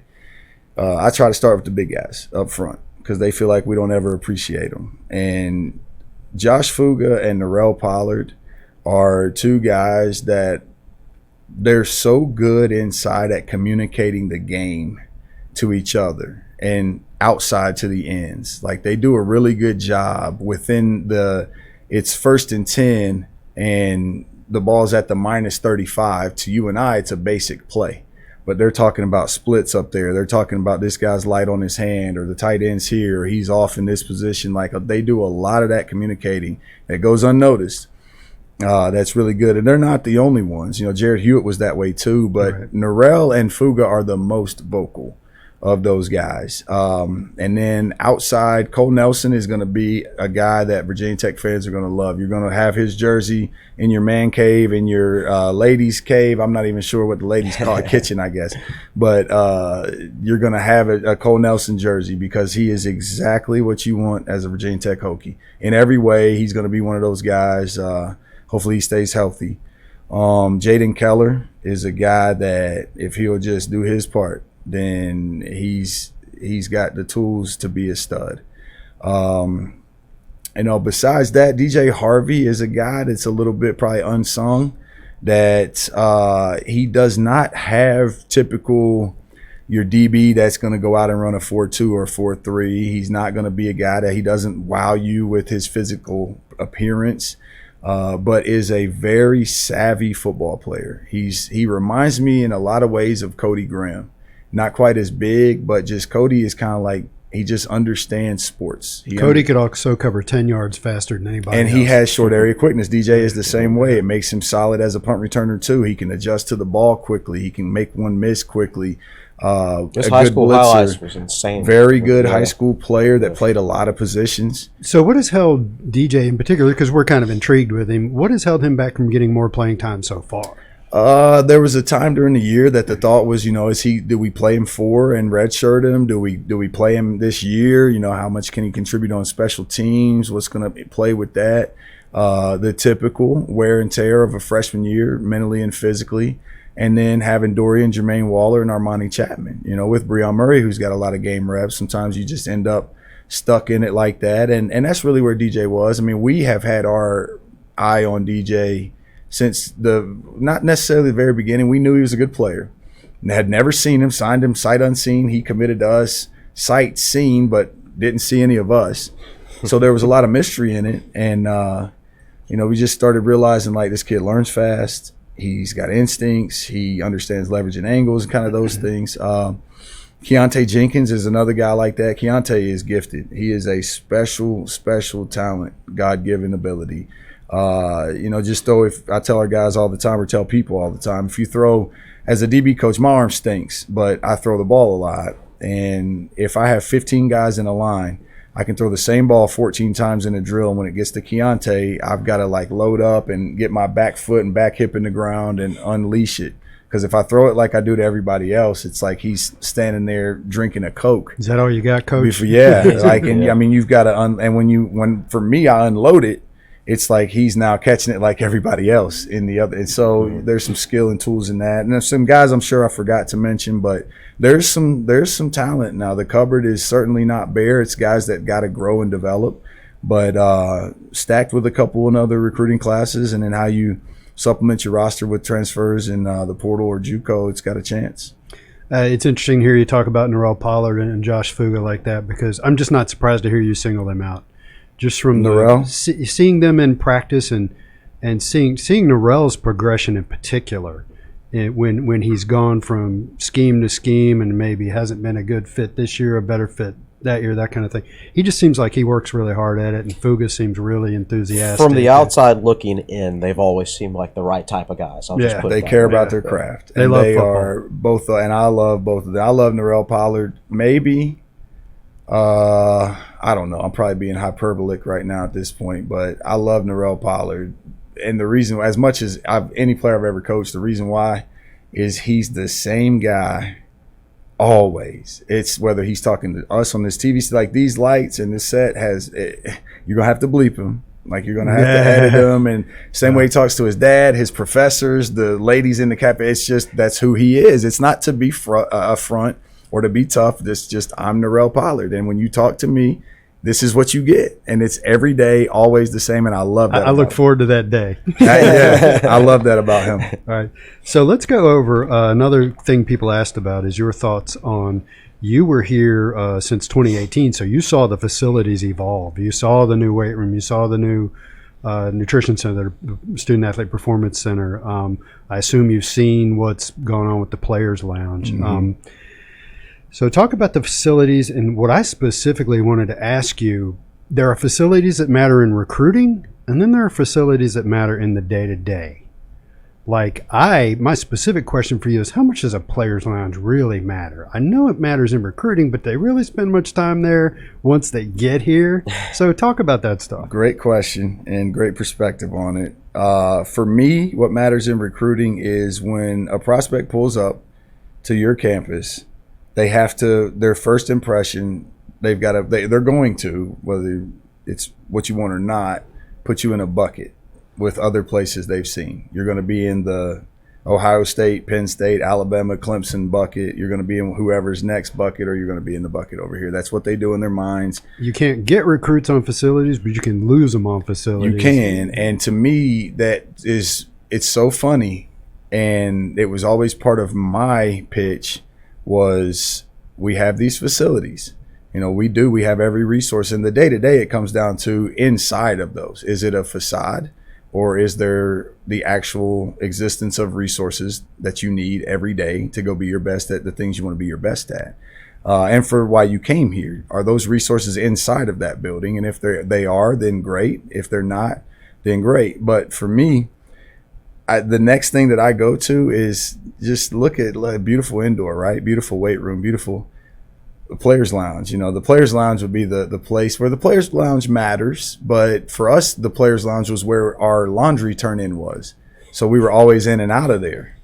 So now it was a classy setup. It wasn't like you just had dirty clothes in the Players Lounge, but you went past there to get your clothes. When they were clean, you had your locker and pulled it out, and then you put them in the bin for Lester and his guys right by, so you're always right by there. Now it's not necessarily in your A, B, C, D flow day to day. So you got to go out of your way to go there, but it is nice. Like they put the things in it. But for me as a player, when I was done in the building, I always watched film of whatever the reps were, my reps or the opponent before I left. Once I left, I didn't want to be in the building for anything. I don't care what we got in there. I want to be out of that building until I got to be back in it. So that was for me. But the facility part for the prospects, the next place I would go would say, okay, yeah, this is all beautiful. It's all lovely. When you're in this indoor, you're not, as a player here, it's not, man, what a nice, beautiful, you got work to do. Like you got this many 100-yard sprints to satisfy the strength coach, what he's got for your day. Or you've got this many prowler pushes, or you've got this many. And then when you go to the weight room, it's not like, man, look at this unbelievable. It's like I got 4 sets of 10 on back squats today that I really don't feel like doing. And you step into the platform, that weight feels just the same as when I was in the dungeon, old, before even the Merriman weight room, the one before that. The weight feels just the same, and it hurts all the same. And when I'm done, I don't want to go in there. I don't want to go show my friends, like, check out our weight room. Look, I'm like, I don't want to be in there unless I got to be in there. So, there's those elements. And that's not, I try to tell them too, these facilities, they might get you like to put us in the bucket of people you'll consider, but they're not going to keep you here now. When it comes down to you roll your ankle, or the girl you like doesn't like you, or you bomb a test, or this coach you feel like has it out, this facility is not going to keep you here. So, like, they're good, they're nice, just like your house. However nice your house is, that ain't what makes it a home. So, like, we need to understand that on the front end, because all this stuff could be taken away in a matter of seconds if, who, God forbid, or if somebody says, I want my money out of this, tear this down, build this, or whatever. Yeah, so, the phrase is gilded cage. It can be a beautiful place, but if good things aren't happening inside, then it's still a cage. There has to be substance to go along with the style, for sure. I like that term. Yeah. What do, that said, what makes a recruit's eyes go, wow, look at that, when they visit Virginia Tech? Certainly the indoor, certainly the nutrition facility, all the new stuff, the weight room, like it does that. And it gives them, you're presenting what happens in these places while you're in these places. So I think that creates a visual of you're actually envisioning yourself being a student or being a parent of a student that day or in that moment. That's always good. I think for Virginia Tech, the tough thing is the best facility we have to sell is Lane Stadium at a home game. Yeah. And that's the least time you get to spend with the prospects. So I think it's important in those settings that whatever is your best you have to sell, that you just are creative. I think that it's creative how they created the tunnel, the walkway that plays Intermission. Yeah, that's a little annoying when your office is right by there and the motion sensor is not adjusted every time somebody walks by. But I think that's a cool feature and a cool touch when you walk in and you see Chris Fowler's quote with the stadium. So right there. We're talking about the tunnel between the nutrition center and Castle where they're taking pictures lately? No, this is the tunnel between the locker room and the coach's offices into the players' lounge. Yeah. where you go. So you walk through there and Enter Sandman kicks in from a motion detector? Yeah, when you got its lights and everything. Yeah, like it's a cool little deal, but it's got to be like you can't just have it on a regular day when it's just people work, because it just will wear you out. Like you start not liking Enter Sandman, which is a bad thing. That's a bad thing. Good stuff.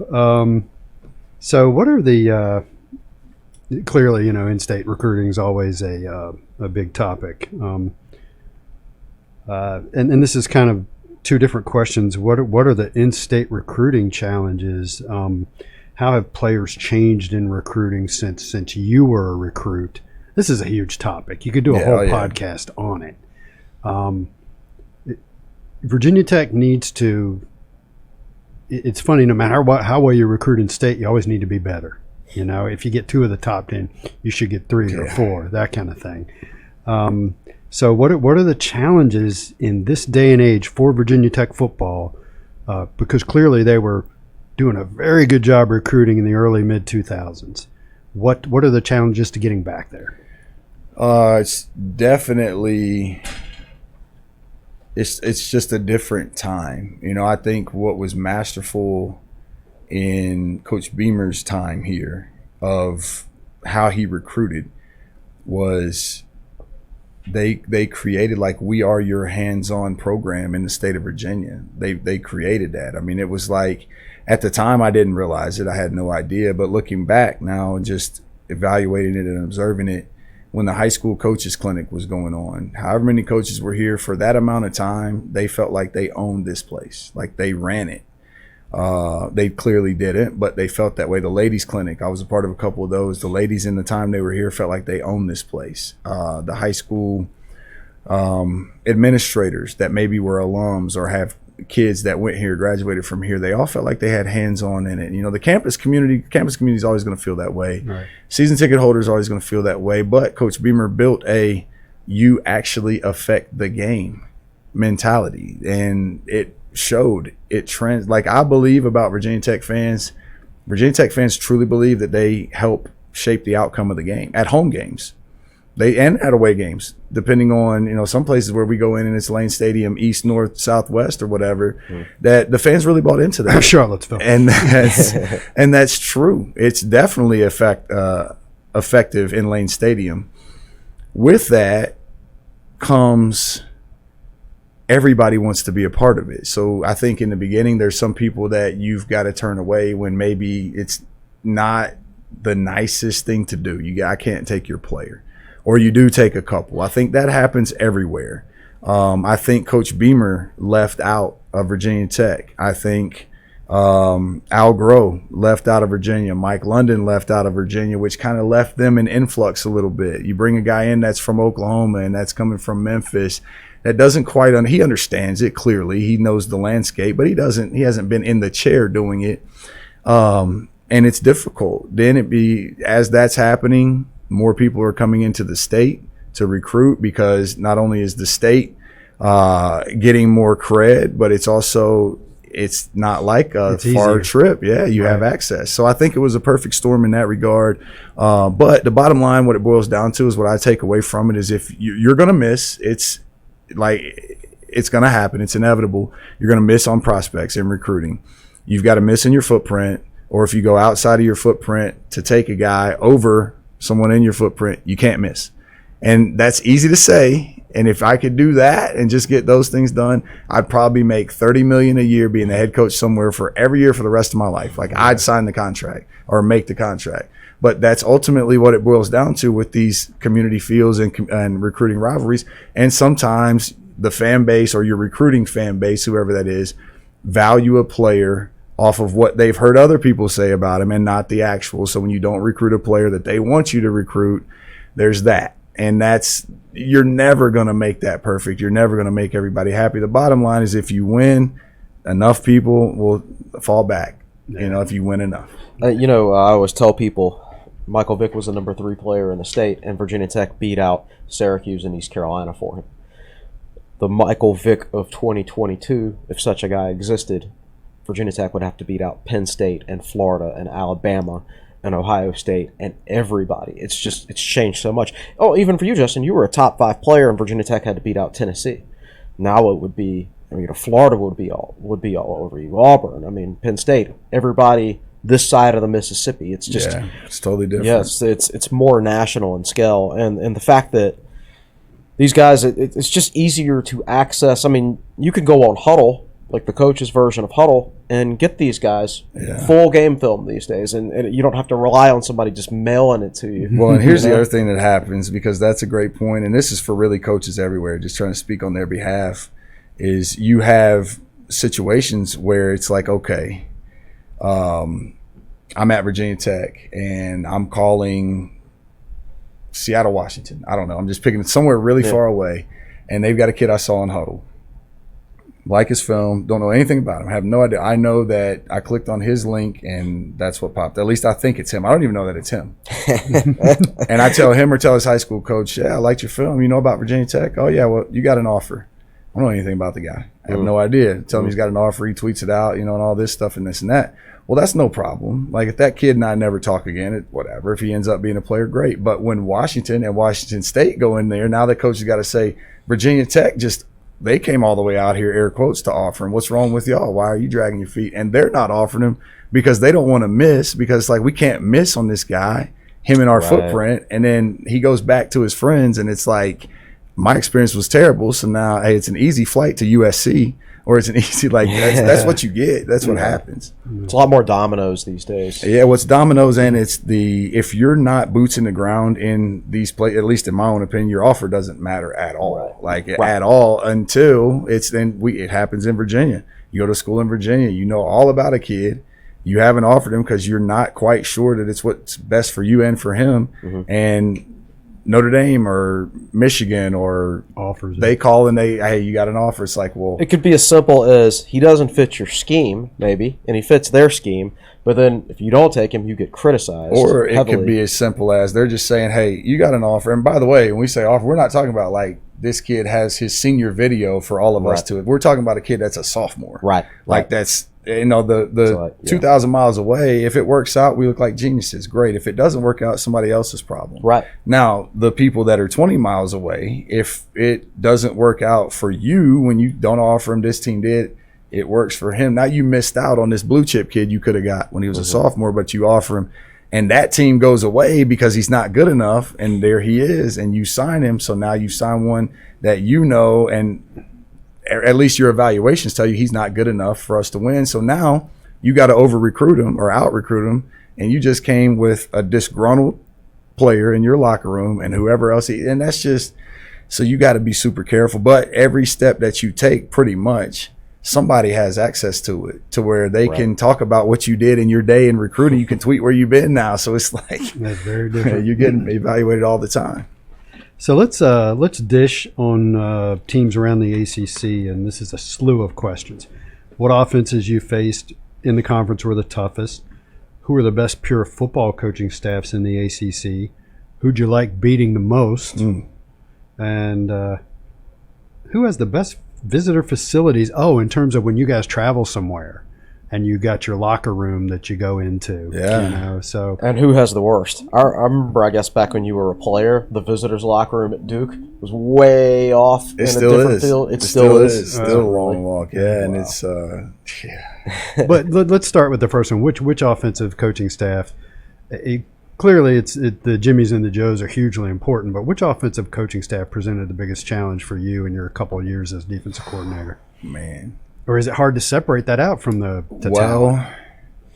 To separate it out would just be to look schematically at what was really difficult. And I know I'm going to leave some people out, but the ones that come to mind, it's always the ones with really good players. Like that certainly helps. But Liberty was a pain. It was, they were the offense. Obviously, they've got a high caliber quarterback that I knew going into that game. I'm like, this guy's going to be the best player on the field. Who was committed to Virginia Tech? I did not know that until leading into that game. And bro, during the Arkansas comeback at the Belk Bowl, he decommitted. That's right. It was in the middle of the game. I didn't know that at all. Yeah, what's wrong with you, man? Everything was going wrong for Virginia Tech at that point. Man, that was like, wow. Had no idea. But anyways, people spread you out. We know that. We've heard the term spread offense. Bottom line, what it amounts to is they align wider than they used to, to make you define how you're going to defend those places or the in-between. That's what it all boils down to. And a lot of times defensively,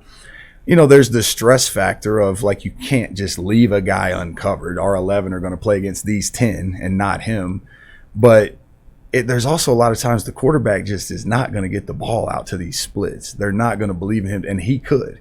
He had a comeback throw on a play that Shamari Khan, I can't remember what point in the game it was. It was going towards the south end zone on the visitor's side, and it was an inside fade or a switch vertical route and a comeback off of it. And the throw he made on that play, if you go look it up, it's like there's not much you can do to defend that area of the field unless you're going to sacrifice what's inside. Mm-hmm. And when you sacrifice what's inside, they're going to bury you with the run game. And that's everybody tries to do that, but you got to have that guy. And everybody that I'm going to mention, that's what they had. Sam Howell was that way. Kenny Pickett was different because he's in a different style of offense, but he has unbelievable command of the offense he's in. Malik Willis, unbelievable command of the offense he's in. Sam Howell, unbelievable. And by command, they just know what the coordinator wants them to do. They know where to get the ball. They know how to get the plays in. They know how to be calm. They're the coach in the middle of the huddle or in the middle of the scatter when everybody's not huddling now. They're hard to defend, and what adds to that is when there's a running threat, a legitimate running, that's not the quarterback. When you add those things to the mix, like Pitt, you go into that game plan with our personnel and what our personnel did well this year. You're going to have to give up 200 yards rushing to give yourself a chance to win that game. You're going to have to. It's not if they want to run it that much. As long as they're committed, Boston College in 2020, if they had stayed committed to the run game, it probably would have been a very similar outcome to this past year. They just didn't commit to the run game. I don't know why. They moved the ball on us early. They fumbled. I think our it turned offense it did over a great bunch, job. I remember that. They were very pass happy. But it was throwing the ball. They threw 2 or 3 picks, and it was 2 fumbles for sure. But it was like they just – I'm in the first half talking to the guys on the headset, like, are they just not going to run the ball again? Like, are they done running the ball? And when that happens, when a team's one-dimensional, great. But I learned that term against ODU in 2018 because that team was very one-dimensional. And that one dimension was better than our one dimension. They were very good that day. And for that day they were. But it's like – just going through the roster of guys that we try to defend, it's been, Trevor Lawrence, I ironically felt like was not that difficult to scheme against. You just knew that he's really good. Travis Etienne's really good. Like, they're going to execute, and they're really good, but it schematically wasn't crazy. But to me, probably the best, if I had to say one that was the very best, man, I would probably, I don't know how this is going to be received, but the very best, just pure coaching staff that gave me the most headaches was Virginia. Yeah. They did an unbelievable job with the kids that they had, getting them in position, teaching them the multiplicity within the offense and creating roles for them. I thought they did an unbelievable job. And it's mind-boggling to me that of my 4 years here, the one time they beat us is our 2019 team. Of all the teams in my 4 years, that's the one time. Yeah. Bryce Perkins, obviously, but they were difficult. That's interesting. Because I thought they did an awesome job. It's interesting because Virginia fans, generally speaking, hated their offensive coordinator. Of course, everybody hates everybody hates the offensive coordinator. Absolutely. Absolutely. Even Georgia. So who had the best visitors locker room and who had the worst? Best visitors locker room. It's hard because Yankee Stadium's fresh in my brain. Yankee Stadium's immaculate in every way. We're in the home locker room though. Right. Best visitor locker room.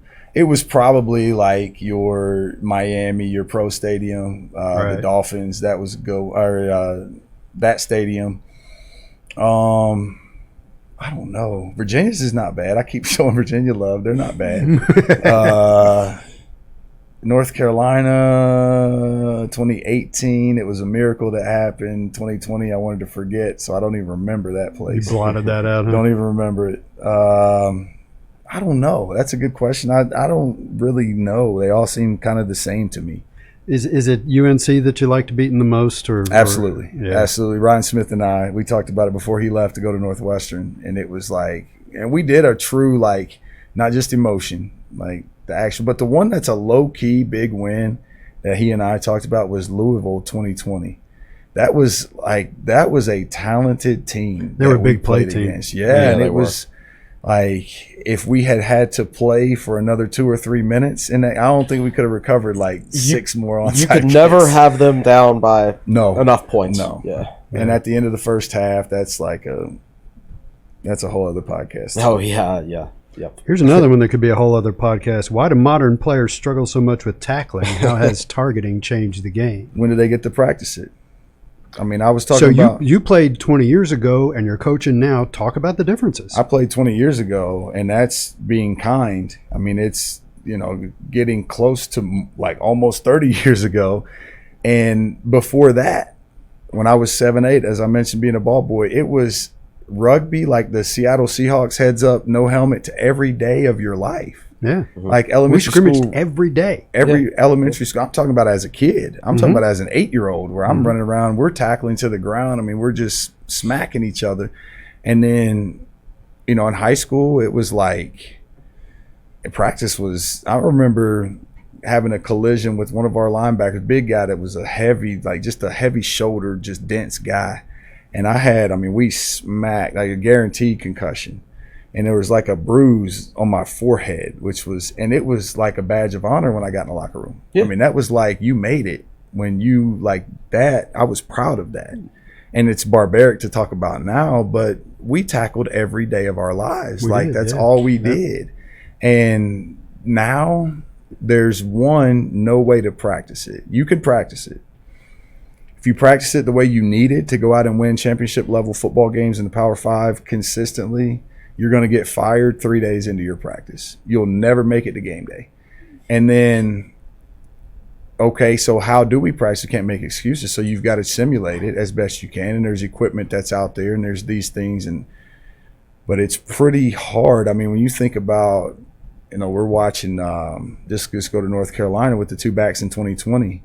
And it's like the obvious thing. I'm watching football as a fan. Whoever else is playing, just like our fans, I'm sure, where it's like, make a tackle, make that tackle. We can't tackle. And they're right. Like, I'm saying the same thing, but it's like, how many times has whoever it is been in a real situation where he's had to bring something like that doesn't want to go to the ground, down to the ground? I mean, these kids, they're not familiar with it. It's amazing to me how many times, and you pull up film, you can watch it all the time, you see a kid who has every physical feature you need to arrive at the play, that it's like Ricky Bobby don't know what to do with his hands. It's like they don't know what to do with their head. Like, they're like, where does this head? go? Yeah. Right. Which side of the body does it go on? Absolutely. And it's not even like coach said, get it here. Coach, they just haven't been in that situation. I can go right now. My kids, my 8 and 6-year-old, I'm a big punching bag. Like, that's all I am when I'm at home. They just beat me to death. But I could go form tackle them right now, just like I did when I was 8 years old, like I was doing it on the playground, when teachers were like, you guys got to calm down. You're getting too rough. Sure. It's 2-hand touch. And so we rep it and practice it. But what that's changed, that you don't get to practice it. And what's also changed is, by and large, those guys that we were tackling 20, 30 years ago, they're a lot better. And everybody 20, 30 years ago was putting 9 of those 11 guys right here in this 5x5 box, and 2 of them out there, where now there's 3 or 4 out there. And when they get the ball, it's like there's a whole lot of grass between you and your next guy. So there's a lot that goes into it. That's not to make excuses. It's difficult, but it is a good argument for why, when we talk to officials, like, at least change some of these rules. Yeah. Like, don't make everything for the offense, because we're already battling enough. Like, give us something. Make offensive pass interference, however long he is down the field on his route, make it a spot foul and back him up that far. Or call offensive face mask every now and then. Give us, or offensive targeting. Yeah, when right. These big backs when they put their heads down, there's nothing you can do about it. Or when a defender, Jermaine Waller, watch the play where Jermaine Waller's returning the interception against West Virginia at the end of the game. Watch how he gets blindsided. Yep. Had the receiver that hit him been a defensive player, that receiver would have been out for the rest of that game and half the next one. Yep. Yeah. So I kind of missed this drama. I saw people talking about it on the message boards. Why did you deactivate your Twitter account briefly last fall? So that's a great question. I'm so proud to answer that. Like, I'm going to sit up like we talked about our posture. So I wasn't sure about that. Thursday of the North Carolina game, Thursday night. Thursday during the season is family night. Or not actually Thursday. Are we talking 2 about days prior to? Prior to, okay. I forgot we played them on a Monday. Is that right? Or a Friday? Y'all put them on a Friday, so Played this them would on have been a Friday. Wednesday. 2 days. What's normally a Thursday? Your normal Thursday routine. We're done in the office early. You get home, you get the kids off the bus, and for me, I get a chance to go through my call sheet by myself, get a haircut. Like, it's a relaxed day. And in the process of that, I thought, here we are. Like, I was sitting in the chair where I got my first, felt like I made it as a coach, got my first, you stink at your job emails and texts where I'm like, oh, okay, so this is really what it's like. But back in 2020, we're getting ready to play Carolina. And I thought, you know what? Shut down your Twitter. Shut down Twitter. Just get off Twitter before anything even happens this season. Get off of Twitter. And I thought about it I don't know, you got a lot of recruiting that you can do, a lot of stuff on there that is valuable for and bounce back and forth. And it was dude, every recruit, if you got to have Twitter to get these recruits at this point, you haven't done a good job recruiting them. You got their number, you FaceTime, you Zoomed a million times. You don't need Twitter to recruit. Recruit the old school way where you take your mobile phone and you go do it, and just let's get rid of it. So Friday, we're getting ready to get on the bus to go to the hotel. Not Friday, but the day before the game. We're getting ready to get on the bus to go to the hotel, and I was sitting on the team bus to travel to Hotel Roanoke, and I just wiped it. Thought whatever happens this season, good or bad. And the day after, or the night of the game, actually, I just kind of in routine went to Twitter, not even thinking, just blindly grabbed my Twitter app and I was like, oh, that's right. I deactivated Twitter, and then I was like, man, I'm so glad. Because I knew, I watched the film, and it was as good as I felt. This is unbelievable. The passion, the effort, the energy, the resilience, the electricity in the stadium. It was, it's a Mount Rushmore moment as a coach for me.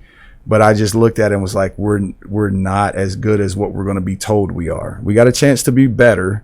We got a chance to be good enough to help us win games. We're not going to be nearly as good as people are going to tell us we are. So I was thankful that it happened before the best moment maybe of the whole season for me personally, that I was gone before then rather than after something traumatic, which is a part of too.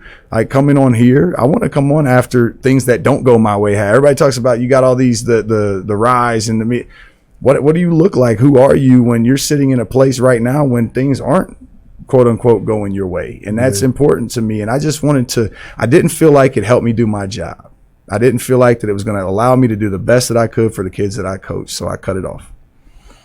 So I think there was a perception that something happened, that somebody said something to you and you quit in a snit, but that wasn't it at all. I did the thing in the summer, and I don't have any qualms about that. When I went engaged, and I knew, I'm sitting in my house in Clintwood, and I knew, dude, you're about to engage with the random fan public. No. So it wasn't some not at emotional all, not rant at all, not at all. It was, I'm going to back the head coach I played for, and I'm going to back the head coach I worked for, and I'm going to get out here and I'm going to say things people don't like, and I don't care. Because I'm going to back both of them in ways that they should be backed and honored, in my opinion. No matter your opinion on Coach Fuente, Coach Beamer, everybody's got the same opinion. Nobody's opinion is going to change in that. And I didn't want anybody's opinion to change, but I will say that Coach Beamer persevered through some up and down times to be who he is. You don't get a statue unless you make it through hard times, and we got to acknowledge that, because I believed in the guy that hired me to do the job I was doing, and I wanted to support him, and I wanted the world to know I supported him. Yeah. I don't even know what this question is in reference to. Who won the fight on the sideline during the 2004 WVU game? I don't remember that. Okay, so I just asked a question. We won the game. I'm good. I just asked a question that landed with a dull thud. I don't remember a fight on the sideline. 2003 up there, the couch burning game up there. That was not. I don't even remember. In that deal, I don't think it was a player fight. We had some things, there was no context to that question at all. The only thing I remember about the 2004 West Virginia game happening on the sideline is it was Pac-Man playing for him, Pac-Man Jones, and I remember him coming over to the Tech bench. He was lining up as a cornerback, so he was playing. So he's way out, I remember he was playing right corner, so he was lined up right over the wide receiver, and he was just running his mouth to the Tech bench the whole time. And I thought they were going to have to pull Charlie Wiles off the field. Now, Pac-Man is probably the best trash talker I've ever witnessed And he was a savage animal out that could play. Now, when I first saw him, I'm like, this dude just yaps. So I'm like, no, he can actually play. And he never stopped talking. He got into professional wrestling for a while. That was probably a good job for someone with his mouth. Yeah.